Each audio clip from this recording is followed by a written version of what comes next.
Hello students, welcome to constant classes. तो आज हम क्लास 12th का एक बहुत ही इंपॉर्टेंट टॉपिक शुरू करने जा रहे हैं, दैट इज कोऑर्डिनेशन कंपाउंड्स। तो ये टॉपिक इंपॉर्टेंट क्यों है? चाहे तुम बोर्ड्स देखो, जेई देखो या फिर नीट देखो, हर जगह इस टॉपिक से क्वेश्चन पूछे जाते हैं। तो इस टॉपिक को समझने के लिए हम बिल्कुल जीरो से शुरू करेंगे। तो अगर हम बिल्कुल ग्राउंड एकदम बेसिक लेवल से शुरू करें तो सबसे पहले हमें पता होना चाहिए कि सॉल्ट क्या चीज है। अगर तुमने देखा हो, ये सॉल्ट तुम्हें सॉल्यूशंस में भी पढ़ने को मिलेगा, इलेक्ट्रोकेमिस्ट्री में भी पढ़ने को मिलेगा, और यहां भी सॉल्ट्स की कहानी है। तो सॉल्ट होता क्या है? तो सॉल्ट जो है, सॉल्ट वो कंपाउंड है which are formed by neutralisation of acid and base. हमने क्लास 10th में भी देखा था, अगर एसिड और बेस को हम कंबाइन करें तो हमें सॉल्ट मिलता है। और वही सेम चीज यहां पे भी है कि एसिड प्लस बेस रिएक्ट होकर हमें क्या देंगे? Salt plus water. अब जो ये सॉल्ट है, ये सॉल्ट कितने टाइप का होता है? अगर हम देखें तो सॉल्ट हमारे पास दो टाइप का है, सिंपल सॉल्ट और मिक्स सॉल्ट। अब सिंपल सॉल्ट क्या होता है कि सिंपल सॉल्ट तब बनता है जब एक एसिड और एक बेस मिलकर न्यूट्रलाइज हो और हमारे पास जो सॉल्ट आएगा उसको हम बोलेंगे सिंपल सॉल्ट। और मिक्स सॉल्ट क्या होता है कि जब एक या एक से ज्यादा एसिड या बेस न्यूट्रलाइज होके जो सॉल्ट दे वो सॉल्ट होगा हमारे पास मिक्स सॉल्ट। और ये सिंपल सॉल्ट है, ये फर्दर 3 टाइप्स का होता है, normal salt, acidic salt, basic salt. तो क्या होता है सिंपल सॉल्ट? अब हम डिटेल में देखते हैं क्या होता है सिंपल सॉल्ट।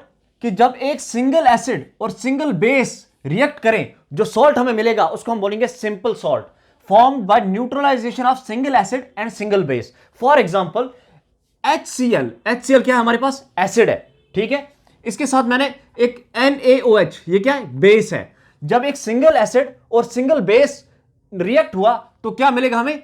NaCl। ये जो NaCl है ये सॉल्ट है। अब ये कौन सा सॉल्ट होगा? ये होगा हमारे पास एक सिंपल सॉल्ट। क्या होगा ये? एक सिंपल सॉल्ट, क्योंकि ये एक सिंगल एसिड और सिंगल बेस के न्यूट्रलाइजेशन से बना। तो इस टाइप का जो सॉल्ट होगा, जो एक सिंगल एसिड और सिंगल बेस के न्यूट्रलाइजेशन से बने, उसको हम कहेंगे सिंपल सॉल्ट। अब देखो, ये जो सिंपल सॉल्ट होते हैं ना, ये 3 टाइप्स के होते हैं। ये सिंपल सॉल्ट भी 3 टाइप्स के होते हैं। कौन कौन से? सबसे पहला तो नॉर्मल सॉल्ट, नॉर्मल सॉल्ट, और एक होता है एसिडिक सॉल्ट, और एक होता है बेसिक सॉल्ट। अब क्या होता है ये नॉर्मल सॉल्ट, एसिडिक सॉल्ट या फिर बेसिक सॉल्ट?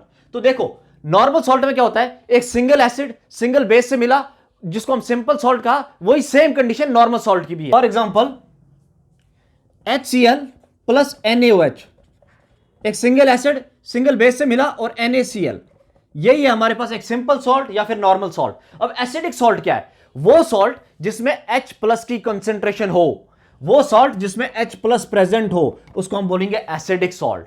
जैसे कि H2SO4 एक एसिड है, NaOH एक बेस है।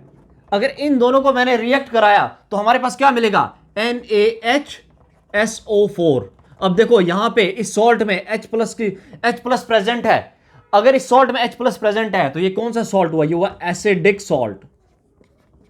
ऐसे ही बेसिक सॉल्ट है। बेसिक सॉल्ट वो होंगे जिनके अंदर OH माइनस की कंसेंट्रेशन हो, वो सॉल्ट जिनके अंदर OH माइनस प्रेजेंट हो।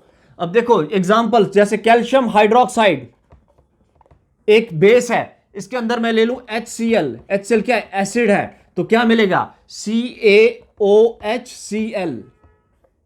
ये क्या है? इसके अंदर क्या है? ये जो सॉल्ट मिला इसके अंदर क्या प्रेजेंट है? OH माइनस प्रेजेंट है। तो ये क्या हुआ? ये एक बेसिक सॉल्ट हुआ।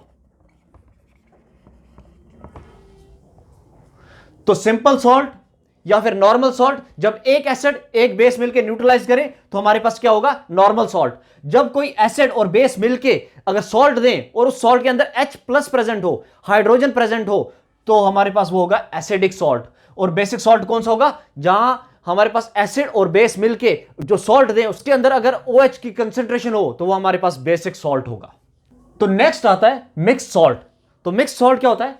Formed by neutralisation of more than one acid और बेस। जब एक से ज्यादा एसिड या बेस मिलके अगर कोई सॉल्ट बनाए तो वो होगा हमारा mix salt. For example H2SO4 acid है, इसके साथ मैंने ले लिया KOH बेस है, एक और बेस ले लिया NaOH। अब देखो एक से ज्यादा है यहां पे, एक एसिड दो बेस, तो अब जो सॉल्ट बनेगा वो होगा मिक्स सॉल्ट। यहां पे सॉल्ट क्या बनेगा, ये जो सॉल्ट बन रहा है ये है मिक्स सॉल्ट।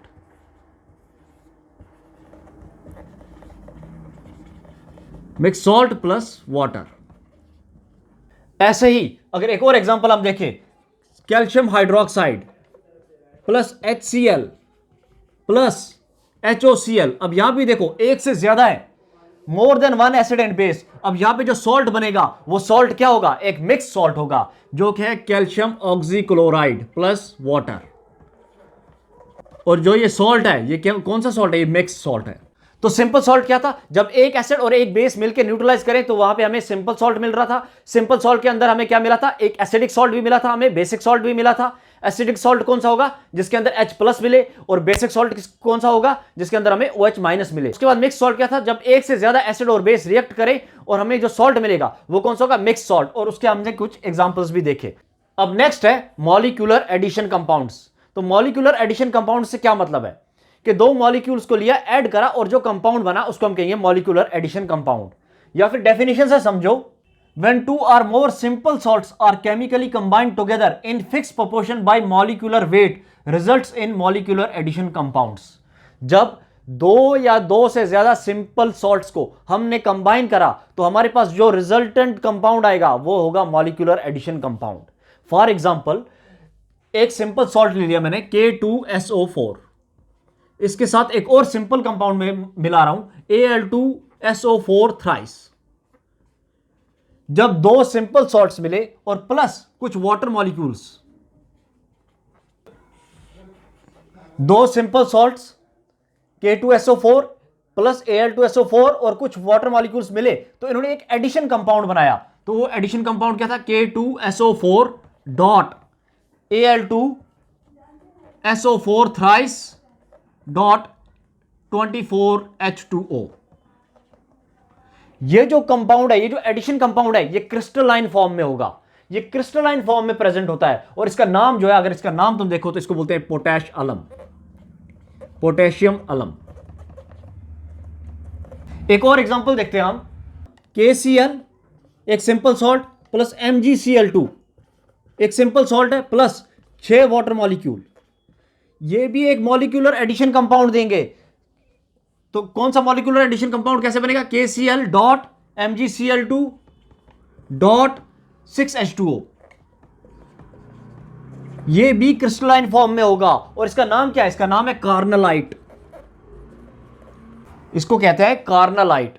अब एक और एग्जांपल, FeSO4 एक simple salt FeSO4 plus NH4 twice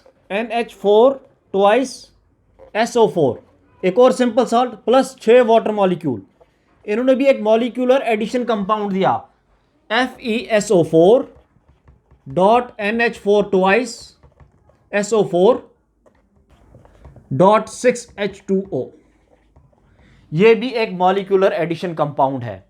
कुछ और एग्जांपल लेते हैं हम मॉलिक्यूलर एडिशन कंपाउंड की, जैसे FeCN2 एक सिंपल सॉल्ट है प्लस 4KCN, यह भी मिलके एक मॉलिक्यूलर एडिशन कंपाउंड देंगे FeCN2 डॉट 4KCN, यह भी एक मॉलिक्यूलर एडिशन कंपाउंड है। एक और एग्जांपल देखते हैं, CuSO4 प्लस 4 टाइम्स NH3, दोनों के दोनों सिंपल सॉल्ट्स है, दोनों कंबाइन हुए और इन्होंने भी एक एडिशन कंपाउंड दिया, that is CuSO4 dot 4NH3।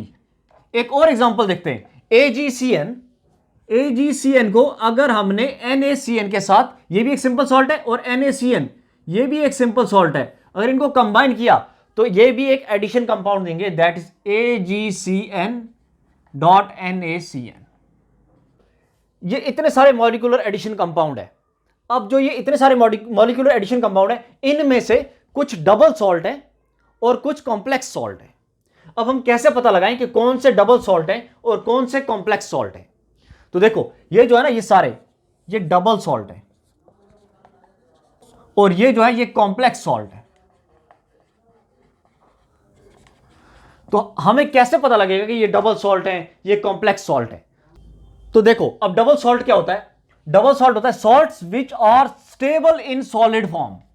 But lose their identity in aqueous solution. ये जितने भी सॉल्ट हैं, ये सॉल्ट हो गया पोटैश अलम, कार्नालाइट, ये मोहर्स सॉल्ट है, MOHRS, मोहर्स सॉल्ट, ये सारे के सारे क्रिस्टलाइन फॉर्म में, सॉलिड फॉर्म में है और ये स्टेबल फॉर्म में।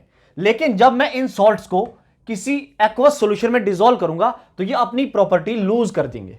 अब ये सॉल्ट ये नहीं रहेंगे, इनकी प्रॉपर्टी अब ऐसी नहीं रहेगी, ये डिसॉल्व हो जाएंगे, डिसोसिएट हो जाएंगे। लेकिन डिसोसिएट होने के बाद जब इनके इंडिविजुअल आयंस की बात करूंगा मैं, जैसे K2SO4 में क्या है, K प्लस है और SO4 माइनस है, सॉल्यूशन के अंदर K प्लस अपनी आइडेंटिटी लूज नहीं करेगा। सॉल्यूशन के अंदर K प्लस जो है वो K प्लस के फॉर्म में रहेगा, वो अपनी आइडेंटिटी लूज नहीं करेगा।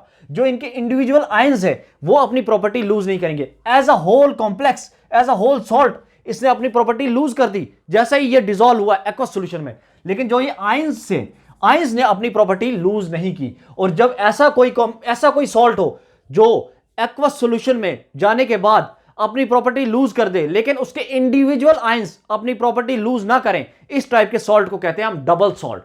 तो क्या होता है ये एक्चुअल में डिटेल में 1 बाय 1 कंपाउंड हम इसको देखते हैं। तो सबसे पहले क्या था हमारे पास, पोटेशियम अलम, क्या इसका फॉर्मूला K2SO4.Al2SO4 थ्राइस 24H2O। तो देखो जब इस कंपाउंड को मैं वाटर में डिसॉल्व करूंगा, जब इस पोटैश एलम को मैंने किसी एक्वस सॉल्यूशन में डिसॉल्व किया, वाटर में मैंने इसको डिसॉल्व किया, तो क्या हुआ, तो ये तो ब्रेक हो गया किसमें, अपने इंडिविजुअल आयंस में। K प्लस प्लस एल्यूमिनियम कितने, 2 एल्यूमिनियम है, एल्यूमिनियम पे चार्ज होती है 3 प्लस, और SO4 कितने 4 है, 4SO4, और SO4 पे चार्ज कितनी होती है 2 माइनस, ठीक है। और पोटेशियम कितने यहां पे 2 है। जब ये डिसोसिएट हुआ अपने आयंस में तो ये सॉल्यूशन के अंदर जाके इलेक्ट्रिकली न्यूट्रल होना चाहिए। तो क्या ये इलेक्ट्रिकली न्यूट्रल है, तो देख लेते हैं। देखो यहां पे +1 चार्ज है और कितने पोटेशियम है, 2 पोटेशियम है, तो यहां पे हो गया 2 चार्ज, 2 प्लस चार्ज है। और यहां पे कितना है, +3 चार्ज है 1 एल्यूमिनियम पे, लेकिन टोटल 2 एल्यूमिनियम है, तो 2 एल्यूमिनियम पे कितना हुआ, 2 3 6 +6 चार्ज होगी। और यहां पे सल्फेट पे -2 चार्ज है, लेकिन टोटल सल्फेट कितने हैं 4 है, तो यहां पे कितना हुआ 4 2 -8। यहां देखो +8 और यहां क्या है -8, ये दोनों एक दूसरे को बैलेंस आउट कर देंगे और ये क्या होगा, इलेक्ट्रिकली न्यूट्रल सॉल्यूशन होगा। हां जी बिल्कुल। देखो अब ये डिसॉल्व होने पे इसने अपनी प्रॉपर्टी तो लूज कर दी, ये अपने आयंस में डिसोसिएट हो गया। क्या आयंस की अपनी प्रॉपर्टी रिटेन है, हमें ये कैसे पता चला कि आयंस ने अपनी प्रॉपर्टी लॉस नहीं करी। ये तो हमें पता चल गया कि सॉल्ट डिसॉल्व हो गया, लेकिन ये हमें कैसे पता चला कि आयंस ने अपनी प्रॉपर्टी लूज नहीं करी। तो हमारे पास सॉल्ट एनालिसिस जो होता है, सॉल्ट एनालिसिस इसी काम आता है। सॉल्ट एनालिसिस से हमने ये पता करा कि हाँ इसके अंदर पोटेशियम है, इसके अंदर एल्यूमिनियम है, इसके अंदर सल्फेट है। कैसे पता करा, देखो जैसे फॉर एग्जांपल सल्फेट है, सल्फेट क्या है SO4 2-। जब इस सल्फेट को मैंने लिया, इसके अंदर मैंने बेरियम 2+ डाला, क्या डाला, बेरियम 2+, तो ये क्या होगा, BaSO4 का एक प्रेसिपिटेट दे देगा, व्हाइट प्रेसिपिटेट। जब मैंने लिक्विड सॉल्यूशन से थोड़ा सा अमाउंट लिक्विड सॉल्यूशन लिया, उसके अंदर बेरियम 2+ जैसे ही डाला तो कुछ प्रेसिपिटेट, कुछ सॉलिड व्हाइट पीपीटी नीचे डिपॉजिट होगी, और जो वो पीपीटी थी वो BaSO4 की थी। और यहां से मुझे पता चला कि हाँ SO4 जो सल्फेट आयन है वो इस सॉल्यूशन के अंदर प्रेजेंट है। ऐसे अगर मैं बात करूं एल्यूमिनियम की, एल्यूमिनियम 3+, तो इसके अंदर जब मैंने NH4OH डाला और NH4Cl से पास कराया तो इसके अंदर भी एक व्हाइट पीपीटी आई, व्हाइट प्रेसिपिटेट आया। तो जिस प्रेसिपिटेट को स्टडी करने के बाद यह पता चला कि हां इसके अंदर एल्यूमिनियम 3+ के जो आयंस है वो प्रेजेंट है। और जो ये व्हाइट प्रेसिपिटेट था ये क्या था, एल्यूमिनियम हाइड्रोक्साइड का था, AlOH थ्राइस। तो ऐसे करके हमें पता चला कि डबल सॉल्ट्स के अंदर इंडिविजुअल आयंस जो है वो अपनी प्रॉपर्टी लूज नहीं करते, ठीक है। ऐसे अगर कार्नालाइट की बात करें तो अगर कार्नालाइट लो, में कार्नालाइट क्या है, KCl.MgCl2.6H2O। जब इसको मैंने डिसोसिएट किया तो डिसोसिएट करने पे ये किस में टूटा, K+ में प्लस Mg2+ में और 3Cl- में। तो क्या होना चाहिए, सॉल्यूशन इलेक्ट्रिकली न्यूट्रल होना चाहिए। क्या ये है, देखते हैं। यहां पे क्या है, +1 चार्ज है, यहां पे क्या है +2 चार्ज है, और यहां पे एक क्लोरीन पे -1 और 3 क्लोरीन है, तो टोटल क्या हुआ -3। यहां से +3 और यहां क्या हुआ -3। तो हां इलेक्ट्रिकली न्यूट्रल हो गया। अब देखते हैं कि क्या इंडिविजुअल आयंस जो है ये अपनी प्रॉपर्टी रिटेन कर रहे हैं। तो इनके लिए हमने टेस्ट करा, हमने क्लोरीन के लिए टेस्ट करा, क्लोरीन लिया, उसमें मैंने Ag डाला, Ag डाला तो यहां पे मुझे प्रेसिपिटेट मिल गया, AgCl का एक प्रेसिपिटेट मिल गया, जिससे मुझे पता चला कि हां इस सॉल्यूशन के अंदर क्लोरीन आयन प्रेजेंट है। ऐसे अगर Mg की बात करें हम, Mg के अंदर सोडियम अमोनियम फॉस्फेट डाला, सोडियम अमोनियम फॉस्फेट डाला तो क्या हुआ, ये Mg मैग्नीशियम अमोनियम फॉस्फेट का प्रेसिपिटेट मिला हमें, जिससे हमें यह पता चला कि हां क्लोरीन भी है, मैग्नीशियम भी है। तो इन टेस्ट से हमें यह पता चला कि डबल सॉल्ट में इंडिविजुअल आयंस जो है वो अपनी प्रॉपर्टी लूज नहीं करते। तो अगर हम मोहर सॉल्ट की बात करें तो मोहर सॉल्ट क्या, FeSO4 dot NH4 twice SO4 dot 6H2O, जब इसको डिसॉल्व किया तो ये अपने आयंस में टूटा, that is Fe2 plus plus 2NH4 plus plus SO4 कितने 2SO4, और SO4 पे चार्ज कितनी होती है 2 माइनस। अब देखो क्या ये इलेक्ट्रिकली न्यूट्रल है, यहां पे कितना चार्ज है +2, और यहां पे कितना चार्ज है +2, एक अमोनियम पे +1 और दो अमोनियम पे +2, और यहां पे कितनी चार्ज हुई, एक सल्फेट पे -2 और दो सल्फेट पे कितना हुआ -4, +4 इज इक्वल टू -4। हाँ ये इलेक्ट्रिकली न्यूट्रल है। अब देखते हैं क्या ये इन्होंने अपनी प्रॉपर्टी, अगर हम टेस्ट करें इनका इंडिविजुअल आयन की टेस्ट करें, जैसे Fe का Fe2+ लिया, इसमें कोई भी ऑक्सीडाइजिंग एजेंट डाला तो वो Fe3+ में कन्वर्ट हो गया। सिमिलरली जैसे Al3+ था ऐसे ही Fe3+। अब इसके अंदर भी क्या डाला मैंने NH4OH और NH4Cl। अब यहां पे क्या आया, यहां पे FeOH3 का प्रेसिपिटेट मिला। ये जो प्रेसिपिटेट था ये रेडिश ब्राउन का कलर का था, रेडिश ब्राउन। FeOH थ्राइस का प्रेसिपिटेट मिला, वो रेडिश ब्राउन कलर का था, जिससे हमें यह पता चला कि इसके अंदर क्या है, Fe आयन प्रेजेंट है। ऐसे अगर हम NH4+ का ले, NH4 लिया, NH4+, इसके अंदर NaOH डालो तो क्या बनेगा, अमोनिया बनेगा। अमोनिकल स्मेल आएगी, एकदम स्मेल आना शुरू हो जाएगी। अगर स्मेल आई तो तुम्हें पता होना चाहिए कि तुम्हारे कंपाउंड में क्या प्रेजेंट है, NH4+ प्रेजेंट है। और SO4 का तो तुम्हें पता ही है, SO4 में क्या डाला तुमने, Ba डाला, तो BaSO4 का प्रेसिपिटेट मिल गया था, BaSO4 का व्हाइट कलर का प्रेसिपिटेट मिल गया था। ऐसे करके हमें डबल सॉल्ट्स का ये पता चला कि वो अपने इंडिविजुअल आयंस जो है वो अपनी प्रॉपर्टी लॉस नहीं करते। भले ही डबल सॉल्ट डिसोसिएट हो गया अपने आयंस में, डबल सॉल्ट ने, ये जो सॉल्ट है ये जो सॉलिड क्रिस्टलाइन फॉर्म में था, ये जब एक्वस पे गया तो इसने एज अ होल अपनी प्रॉपर्टी लूज करी, लेकिन इसके आयंस ने अपनी प्रॉपर्टी लूज नहीं करी। अब नेक्स्ट है कॉम्प्लेक्स सॉल्ट। तो क्या होते हैं कॉम्प्लेक्स सॉल्ट, दो salts which are stable in solid as well as in aqueous solution, जो सॉलिड सॉल्यूशन में भी स्टेबल है और एक्वस सॉल्यूशन में भी स्टेबल है, मतलब which retain their identity in solution. अगर मैं उनको सॉल्यूशन में डिसॉल्व करूं वो फिर भी अपनी आइडेंटिटी रिटेन करें, वो अपनी आइडेंटिटी लूज ना करें। मतलब क्या है कि अगर मैं उनको सॉल्यूशन में डिसॉल्व कर रहा हूं वो कंप्लीटली डिसोसिएट नहीं हो रहे। अगर वो कंप्लीटली डिसोसिएट हो जाते तो वो अपनी प्रॉपर्टी लॉस कर देते। वो क्या कर रहे हैं कि वो अपनी प्रॉपर्टी रिटेन कर रहे हैं, मतलब वो कंप्लीटली डिसोसिएट नहीं हो रहे। तो सबसे पहला कॉम्प्लेक्स मेरे पास क्या था, FeCN2 + 4KCN, दो सिंपल सॉल्ट से एक एडिशन सॉल्ट मिला था मेरे को जो था FeCN2.4KCN। अगर मैं इसको लिखूं, इसको जो सही तरीका है लिखने का, यहां देखो यहां 4K है, 4K और 4CN है, ठीक है। तो अगर मैं इसको लिखूं तो ये क्या होगा, FeCN कितने हुए, यहां पे 4 CN है और ये 2 CN है, तो ये कितने टोटल CN हुए, CN हुए 6, FeCN6, और पोटेशियम कितने 4 है। ये है इसको करेक्ट लिखने का तरीका। तो देखो अगर मैं इसको अब डिसोसिएट करता हूं, किसी एक्वस सॉल्यूशन में डालता हूं, तो ये क्या होगा 4K plus FeCN6 square bracket और ऊपर माइनस।